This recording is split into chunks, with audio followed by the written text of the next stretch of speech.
ഇതാണ് African lovebirds കേട്ടോ. Rice വേണോ?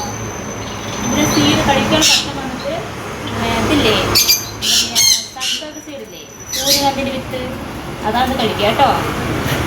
നമുക്ക് പുറത്തേക്ക് ഇതും അതേപോലെ തന്നെയാണ്, സൂര്യകാന്തിൻ്റെ വിത്ത കഴിക്കുള്ളൂ കേട്ടോ.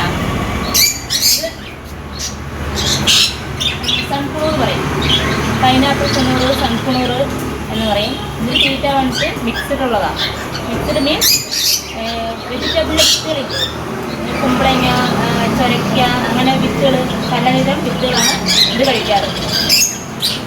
ഇത് അതേ ടൈപ്പ് തന്നെ കേട്ടോ. ഇത് ആഫ്രിക്കൻ ലവ്ബേർഡ്സ്. ഇത് അതേപോലെ തന്നെയാണ് ക്ലിയറായിട്ട് വരുന്നത്. ഇത് ആഫ്രിക്കൻ ലവ്ബേർഡ്സ്, സാധാ ലവ്ബേർഡ്സാണ്.